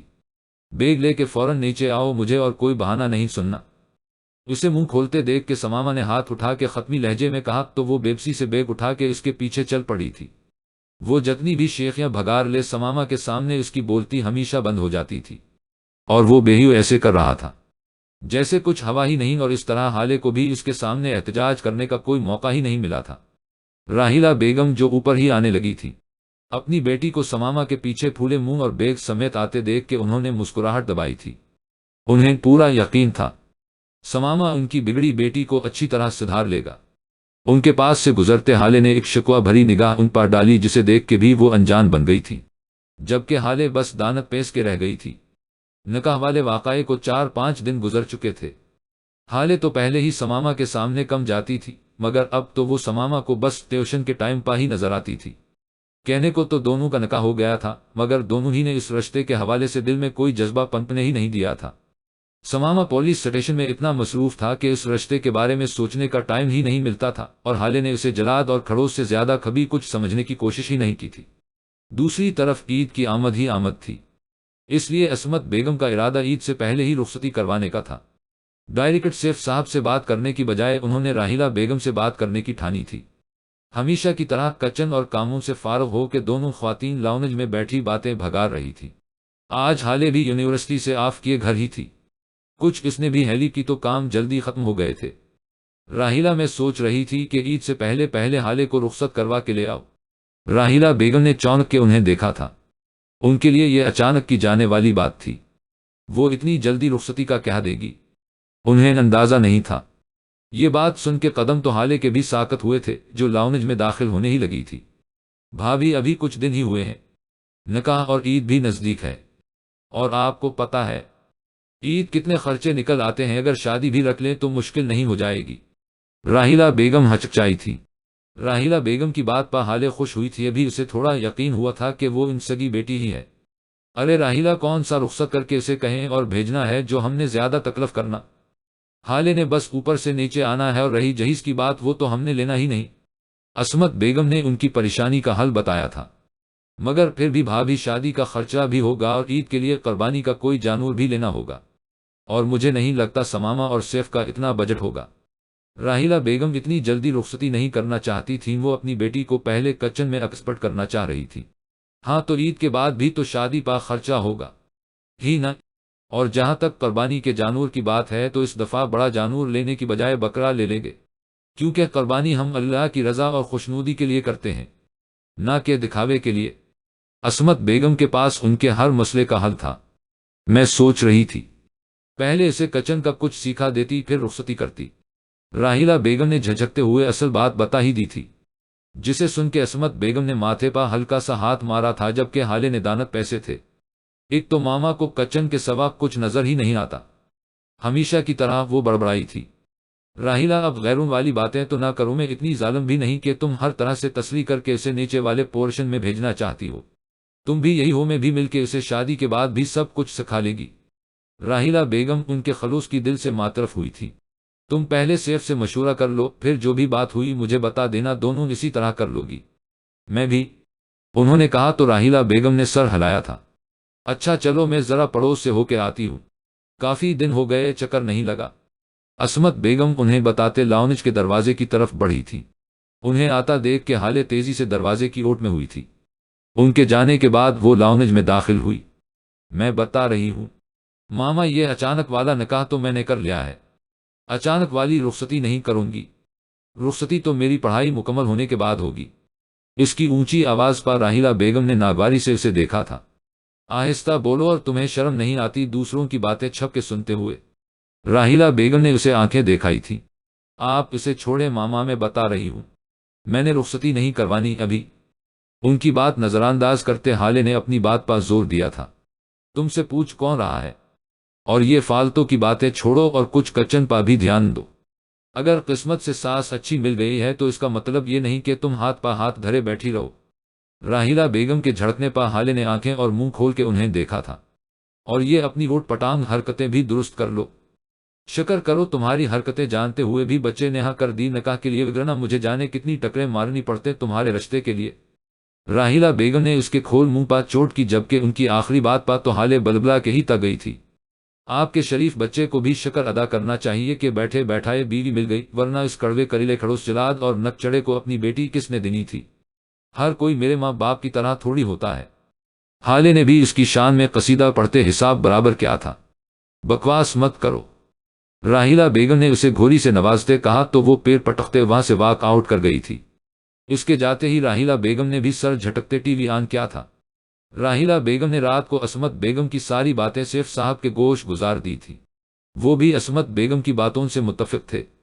یوں 10 دنوں بعد رخصتی کی ڈیٹ فائنل کر دی گئی تھی اور اس سے 10 دن بعد بقرہ عید تھی۔ یہ خبر سن کے سماما کا ری ایکشن نارمل تھا، مگر حالے نے صدائے احتجاج بلند کی تھی، جس پر ہمیشہ کی طرح کسی نے کان نہیں دھرے تھے۔ مجھ سے اس گھر میں سب سوتیلوں والا سلوک کرتے ہیں، اس جلاد نے کہا نکاح کرنا ہے تو کس نے کوئی سوال کیے بغیر نکاح کھڑکا دیا۔ اور اب میں کہہ رہی ہوں مجھے رخصتی نہیں کرنی تو کوئی سن ہی نہیں رہا۔ اپنے کمرے میں ادھر سے ادھر مارچ کرتے حالے مسلسل بڑبڑا رہی تھی۔ میں کون سا شادی سے انکار کر رہی ہوں، بس کچھ عرصہ اور اس دیو کی قید سے رہائی چاہ رہی ہوں، مگر بھلا ہو میرے ماں باپ کا جو مجھے اس دیو کی قید میں بھیج کے ہی چھوڑیں گے۔ اس نے آنکھیں اور دونوں ہاتھوں کی مٹھیاں زور سے بند کرتے اپنی بےبسی کا اظہار کیا تھا۔ اگر یہ بات اس دیو سے ہی کہہ دوں تو کیسا رہے گا؟ ایک دم سے اس کے دماغ کی بتی جلی تو اس نے آنکھیں کھولی تھی، مگر اس دیو سے بات کون کرے؟ ایک اور سوال اس کے سامنے کھڑا ہوا تھا جس نے اس کے ایکسائٹمنٹ کے غبارے سے ہوا نکال دی تھی۔ اب تو میں ان کی بیوی ہوں اور ان سے بالکل بھی نہیں ڈرتی۔ کچھ لمحوں بعد اس نے خود کو مضبوط ظاہر کیا، یہ الگ بات تھی کہ دماغ اس بات کی شدت سے نفی کر رہا تھا، مگر اس نے شیر کی کچھار میں ہاتھ ڈالنے کا ارادہ کر لیا تھا۔ حالے نے ایک نگاہ گھڑی پر ڈالی، اس کے آنے کا وقت ہو چکا تھا۔ ایک گہری سانس بھرتے اس نے خود کو پرسکون کرتے وہ نیچے والے پورشن میں آئی تھی۔ سماما کے کمرے کی طرف بڑھنے سے پہلے اس نے ارد گرد کا جائزہ لیا، مگر اسے کہیں کوئی نظر نہ آیا۔ کسی کو نہ پا کر وہ سماما کے کمرے کی طرف بڑھی۔ اس دن میرے روم میں ناک کیے بغیر آیا تھا، کھڑوس آج میں بھی ناک کیے بغیر ہی جاؤں گی۔ اس کے کمرے کے دروازے پر پہنچتے اس نے دستک دینی چاہی، مگر اچانک ہی اس کی انا جاگی تھی، جس کے زیر اثر وہ ناک کیے بغیر دھڑلے سے سماما کے روم میں داخل ہوئی تھی۔ مگر روم میں پہنچتے ہی اسے شرمندگی کا سامنا کرنا پڑا تھا۔ سماما بغیر شرٹ کے یونیفارم کی پینٹ زیب تن کیے کبرڈ کے سامنے کھڑا اپنے کپڑے نکال رہا تھا۔ وہ شاید ابھی ہی گھر آیا تھا اور اب شاور لینے جا رہا تھا۔ کھڑکے کی آواز پا اس نے کمرے کے دروازے کی طرف دیکھا تھا، جہاں ہالے کبوتر کی طرح آنکھیں میچے کھڑی تھی۔ اسے دیکھ کے سماما کے ماتھے پا ہمیشہ کی طرح بل آئے تھے۔ ہالے نور، تم نے کب سیکھنے ہیں؟ اس کی بات پا ہالے کی شرمندگی پل میں اڑن چھو ہوئی اور اس نے جھٹکے سے آنکھیں کھولی تھی۔ اپنی دفعہ منیرز کہاں جاتے ہیں؟ ابھی کچھ دن پہلے آپ بھی میرے روم میں بغیر ناک کیے آئے تھے، ہالے نے تڑق کے کہا تو سماما کے لبوں پا ہلکی سی مسکراہٹ آئی تھی، جسے وہ اس کی نظروں میں آنے سے پہلے ہی چھپا گیا تھا۔ اچھا، تو جو میں کروں گا تم وہی کرو گی؟ کبرڈ کا دروازہ بند کرتے سماما نے ہاتھ میں پکڑے کپڑے کندھے پا رکھے اور قدم اس کی طرف بڑھائے تھے۔ ہاں بکسلش بکسلش بکسلش، ہاں بالکل، ہکلا کے بولتے ہوئے ساتھ میں زور و شور سے سر بھی ہلایا تھا، جبکہ اسے اپنے قریب آتے دیکھ کے اس نے دل ہی دل میں آیت الکرسی پڑھنی شروع کر دی تھی۔ اس کے قریب آتے سماما نے اسے روم کے اندر کھینچتے پیچھے دروازہ بند کیا تھا۔ سوچ لو ایک دفعہ، اسے دروازے سے لگاتے سماما نے اس کے ارد گرد ہاتھ جماتے ہلکا سا جھک کے سرگوشی کے انداز میں کہا تھا، جبکہ حالے تو اس کی اتنی قربت پا سانس ہی روک گئی تھی۔ دد بکسلش بکسلش بکسلش، دیکھیں آپ اس طرح میری آواز کو دبا نہیں سکتے۔ حالے نے اپنے لہجے کی لڑکھڑاہٹ پا قابو پاتے خود کو مضبوط بناتے اسے وارننگ دی تھی۔ اچھا، ایسے نہیں تو کیسے دبا سکتا ہوں؟ اس کے چہرے پا نظریں جمائے سماما نے سوال کیا تھا، جس پا حالے نے بےبسی سے اسے دیکھا تھا۔ آپ مجھے کنفیوز کر رہے ہیں، اس کے بیچارگی سے کہنے پا سماما گہری سانس بھرتے پیچھے ہوا اور سینے پا ہاتھ باندھتے کھڑا ہو گیا تو حالے سکون کا سانس خارج کیا تھا۔ بولو کیا بات یہ جس کے لیے آپ نے میرے روم میں قدم رنجا فرمائے ہیں، یہ جاننے کے باوجود کہ کچھ دنوں بعد آپ مستقل یہاں ہی ڈیرا جمانے والی ہیں؟ سنجیدگی سے پوچھا گیا تھا۔ وہ بکسلش بکسلش بکسلش، وہ میں کہہ رہی تھی کہ حالے نے بات ادھوری چھوڑی تو سماما نے ابرو اچکا کے اسے دیکھا۔ اس کی چہرے کی سنجیدگی دیکھ کے ایک پل کو حالے ڈری تھی کہ آپ پلیز رخصتی کچھ عرصے کے لیے پوسٹ پون کروا دیں، مگر پھر آنکھیں بند کرتے اس نے ایک ہی سانس میں ساری بات کہہ ڈالی تھی۔ مگر اپنی بات کے جواب میں خاموشی کو محسوس کرتے اس نے ایک آنکھ ہلکی سے کھول کے دیکھا تو سماما ہنوز سینے پا ہاتھ باندھے اسے سنجیدگی سے دیکھ رہا تھا۔ محترمہ، آپ اپنے عقل کے گھوڑے دوڑانا بند کریں، ایسے فیصلوں کے لیے ہمارے بڑے موجود ہیں، اس لیے وہ بہتر جانتے ہیں کیا کرنا ہے اور کیا نہیں۔ سماما کے صاف انکار پا حالے کا منہ کھلا اور ساتھ ہی غصہ بھی عود آیا تھا۔ نہیں تو آپ نے جو اچانک نکاح کی فرمائش کی تھی وہ بڑوں سے پوچھ کے کی تھی؟ دونوں ہاتھ کمر پا جماتے آنکھیں چھوٹی کر کے سماما کو دیکھتے غصے سے کہا۔ غصے سے اس کی آواز تھوڑی اونچی ہو گئی تھی۔ لگتا ہے تمیز بھولتی جا رہی ہو تم۔ سماما کی سرد آواز پا وہ ایک پل کو گڑبڑائی تھی۔ ہاں، آپ لوگ اپنی من مرضیاں کرتے جائیں اور میں بدتمیزی بھی نہیں کر سکتی۔ حالے نے منہ پھلایا تھا۔ محترمہ، ہوگا تو وہی جو چچا جان چاہیں گے، اس لیے اپنا خون جلانے کی بجائے شادی کی تیاریاں کرو یا پھر چچا جان سے بات کر لو، یہی دو آپشن ہیں تمہارے پاس۔ اس کے پھولے منہ کو ایک نظر رکھتے سماما نے کندھے اچکاتے کہا اور اس کی مزید کوئی فضول بات سنے بغیر واش روم میں گھس گیا تھا۔ گھنا میسنا، ہمیشہ کی طرح اسے القابات سے نوازا گیا تھا۔ حالے ایک نظر واش روم کے دروازے پر ایک نظر ڈالتے وہاں سے چلی گئی تھی، مگر جاتے ہوئے اس کے روم کا دروازہ ایک دھماکے سے بند کیا تھا۔ وہ اپنی دھن میں بغیر ادھر ادھر نگاہ ڈالے سیڑھیاں چڑھ گئی تھی۔ راہیلہ بیگم نے اسے حیرت سے سماما کے کمرے سے نکلتے حیرت سے دیکھا اور پھر اس کے پیچھے خود بھی اوپر آئی تھی۔ وہ اس کے روم میں آئے تو وہ اوندھے منہ لیٹی ملی تھی۔ کیا ہوا حالے؟ اور تم سماما کے روم میں کیا کرنے گئی تھی؟ اس کے پاس بیڈ پا بیٹھتے راہیلہ بیگم نے تشویش سے پوچھا تھا۔ نیاز لینے گئی تھی، حالے کی طرف سے جلا ہوا جواب ملا تھا۔ تمیز سے، راہیلہ بیگم نے تیز نظروں سے اسے دیکھا تھا۔ آپ سب ایسا کریں، ایک دفعہ اکٹے بیٹھ کے تمیز سکھا لیں مجھے۔ دل تو ویسے ہی بوجھل ہو رہا تھا اور راہیلہ بیگم کی ذرا سی بات پا حالے نے رونا شروع کر دیا۔ اس کے بلاوجہ رونے پا راہیلہ بیگم تو بوکھلا گئی تھی۔ ارے حالے، میری بچی کیا ہوا، رو کیوں رہی ہو؟ راہیلہ بیگم نے نرمی سے اسے سیدھا کیا تھا۔ کوئی مجھ سے پیار نہیں کرتا، اس کھڑوس کی ساری باتیں مانتے ہیں اور میری کوئی ایک بھی نہیں مان رہا۔ اس کی سوئی اسی بات پا اٹکی دیکھ کے راہیلہ بیگم نے اپنا سر ہاتھوں میں تھاما تھا۔ حالے، تمہیں مسئلہ کیا ہے؟ شادی سے؟ راہیلہ بیگم کا لہجہ عاجزی سے بھرپور تھا۔ مجھے مسئلہ شادی سے نہیں، آپ کے لاڈلے بھتیجے سے ہے۔ بغیر کسی رشتے کے انہوں نے ساری زندگی مجھ پا دھونس جمائی ہے، اب تو انہیں حق بھی مل گیا ہے۔ اب ان کا جو دل کرے گا وہ کرے گے، مجھے نہیں کرنی شادی۔ اس کے اوٹ پٹانگ وہم سن کے راہیلہ بیگم نے دانت پیسے تھے، تمہارا کچھ نہیں ہو سکتا۔ راہیلہ بیگم نفی میں سر ہلاتے وہاں سے اٹھ کے چلی گئی تھی۔ ان کے ایسے جانے پر حالے کے آنسوؤں میں مزید اضافہ ہوا تھا۔ روتے ہوئے اس نے سیف صاحب سے بات کرنے کا مصمم ارادہ باندھا تھا۔ پھر رخصتی کے درمیان والے 10 دن ایسے گزرے جیسے انہیں پر لگے ہوں۔ حالے بس سیف صاحب سے بات کرنے کے لیے موقع ہی ڈھونڈتی رہ گئی اور شادی کے کارڈ چھپ کے آ گئے اور بڑھ بھی گئے۔ دوسری طرف سماما نے آفس سے خود بھی شادی سے عین ایک دن پہلے چھٹیاں لیں اور حالے کو بھی اسی بات پر عمل درآمد کروایا۔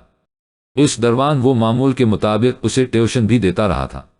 ایک دفعہ حالے نے زد میں ڈنڈی مارنے کی کوشش بھی کی تھی، جسے سماما نے ناکام بنا دیا اور حالے بس تلملاتی رہ گئی تھی۔ شادی کا فنکشن میرج ہال میں کیا گیا تھا۔ سیف صاحب نے زیادہ لمبا کام نہیں کیا تھا، بس قریبی رشتہ دار ہی بلائے تھے۔ پورے فنکشن کے دوران حالے کا منہ پھولا ہی رہا تھا۔ بس فوٹو سیشن کے دوران ہی سماما کی گھوریاں محسوس زبردستی چہرے پر مسکراہٹ سجائی تھی۔ سماما گولڈن شیراونی میں سر پا کلا سجائے جچ رہا تھا اور حالے محرون لہنگے چولی جس پر دیدہ زیب کام ہوا تھا کیل کانٹوں سے لیس سماما کے اعصابوں پر سوار ہو رہی تھی، مگر وہ تھا کہ اسے مسلسل نظر انداز کرتے اپنے جذباتوں کو سلانے کی کوشش کر رہا تھا۔ رخصتی کے وقت راہیلہ بیگم تھوڑا ایموشنل ہوئی تھی، بے شک رخصت ہو کے اس نے ایک پورشن سے دوسرے پورشن میں ہی جانا تھا، مگر پھر بھی ان کا دل بھر آیا تھا۔ ان کی آنکھیں نم دیکھ کے حالے نے جو رونا سٹارٹ کیا سب کے اسے سنبھالنا مشکل ہو گیا تھا۔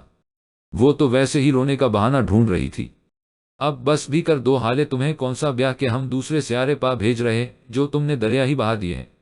اسے چپ نہ کرتے دیکھ کے راہیلہ بیگم اپنے اصلی روپ میں آئی تھی۔ ان کی بات پا سماما نے بے ساختہ امڑ آنے والی مسکراہٹ کو بمشکل اپنے ہونٹوں میں دبایا تھا، مگر حالے اسے مسکراہٹ دباتے دیکھ چکی تھی۔ سماما کی مسکراہٹ اور راہیلہ بیگم کی پھٹکار نے جلتی پا تیل کا کام کیا تھا۔ وہ اور شدت سے رونا شروع کر چکی تھی۔ اس کے اس رویے نے سب کے ہاتھ پاؤں پھلا دیے تھے۔ اس کی اس حرکت پا سماما کے مسکراتے تاثرات واپس سپاٹ ہوئے تھے۔ وہ حالے کے رویے کے پیچھے چھپی وجوہات کو اچھی طرح سمجھ رہا تھا۔ اسے کسی کی ایک نہ سنتے دیکھ کے اس نے ایک گہرا سانس بھرا اور چہرے پا مصنوعی مسکراہٹ سجاتے حالے کے کندھے کے گرد بازو پھیلایا تھا، جس پا حالے نے رونا دھونا اور اپنا دلہن ہونا پسے پشت ڈالتے پورا منہ کھول کے سماما کی یہ حرکت ملاحظہ فرمائی تھی۔ سماما نے اس کی ہونق شکل دیکھ کے دل ہی دل میں دانت پیسے تھے، مگر بظاہر مسکراتے ہوئے راہیلہ بیگم کو تسلی دیتے حالے کو لیے وہ گاڑی کی طرف بڑھا تھا۔ اسے بیٹھانے کے بعد وہ خود دوسری طرف آ کے بیٹھا تھا۔ اس کے بیٹھتے ہی گاڑی آگے بڑھے تھی، مگر حالے اسے ہنوز آنکھیں اور منہ پھاڑے دیکھ رہی تھی۔ اس کی اس حرکت پر ڈرائیوں پر بیٹھے سماما کے دوست اور اس کے ساتھ بیٹھی بیوی کے چہرے پر مسکراہٹ آئی تھی۔ اپنا منہ بند کرو اور سیدھی ہو کے بیٹھو، تمہارا ہی ہوں، گھر جا کے جی بھر کے دیکھ لینا۔ اس طرف ہلکا سا جھکتے سماما نے ضبط سے بھینچی آواز میں کہا تو حالے جلدی سے سیدھی ہوئی تھی اور ساتھ ہی سماما کے تمہارا ہی ہوں کہنے پا اس نے دل ہی دل میں استغفراللہ کہا تھا۔ گھر پہنچتے ہی عصمت بیگم کچھ لڑکیوں کے ساتھ پھولوں کی پلیٹیں تھامے ان کے استقبال کے لیے کھڑی تھی۔ وہ رخصتی سے کچھ دیر پہلے ہی گھر آ گئی تھی۔ پھر کچھ مزید رسموں کے بعد حالے کو سماما کے کمرے میں پہنچا دیا گیا تھا۔ بظاہر تو وہ نارمل بیٹھی سماما کا انتظار کر رہی تھی، مگر اندر سے دل سوکھے پتے کی طرح کانپ رہا تھا۔ کچھ ہی دیر میں سماما کمرے میں داخل ہوا تو حالے کی ہاتھ میں پکڑے کلچ پا گرفت مضبوط ہوئی تھی۔ وہ کمرہ لاک کرتے اس چھوٹی یہ طرف بڑھا تھا جو گھونگھٹ نکالے بیٹھی اسی کا انتظار کر رہی تھی۔ یہ تم آج کیا سارا دن کیا بیوقوفیاں کرتی رہی ہو؟ تمہارے ری ایکشن سے تو لوگ یہی سمجھے ہوں گے نہ کہ یہ شادی گن پوائنٹ پا کی جا رہی ہے۔ حالے کو اس سے کوئی اچھی امیدیں تو نہیں تھیں، مگر پھر بھی اس کی یہ باتیں سن کے اس کا فشار خون بلند ہوا تھا اور اس نے ایک جھٹکے سے گھونگھٹ الٹا تھا۔ اسے دیکھ کے ایک پل کو سماما کا دل دھڑکا تھا، مگر اپنے دل کو نظر انداز کرتے اس نے چہرے پر سخت تاثرات ہی سجائے رکھے تھے۔ اور آپ کا اپنے بارے میں کیا خیال ہے؟ کوئی اپنی نئی نویلی دلہن کے ساتھ ایسی باتیں بھی کرتا ہے؟ لوگ اپنی دلہنوں کی شان میں قصیدے پڑھتے ہیں، ان کی تعریفیں کرتے ہیں، اور ایک آپ ہیں آج بھی جلی کٹی سنا کے میرا دل جلا رہے ہیں۔ غصے میں وہ جو منہ میں آیا بولتی چلی گئی۔ اس کے انداز پر سماما نے ستائشی انداز میں ابرو اچکایا تھا۔ میں تو تیار ہوں تعریف کرنے کے لیے، تم اپنا بتاؤ، برداشت کر لو گی؟ دونوں ہاتھ اس کے اطراف ٹکاتے ہلکا سا اس کی طرف جھک کے سماما نے گھمبیر لہجے میں کہا تو حالے کی لمحوں میں بتی گل ہوئی تھی۔ بس ہو گئی ہوا ٹائٹ، اس کی لرزتی پلکوں پر نظریں جمائے سرگوشی میں کہا گیا تھا، اور حالے کی پہلے سے ہی دل میں ادھم مچاتی دھڑکنیں مزید تیز ہوں اور زبان تو جیسے تالوں سے چپک گئی تھی۔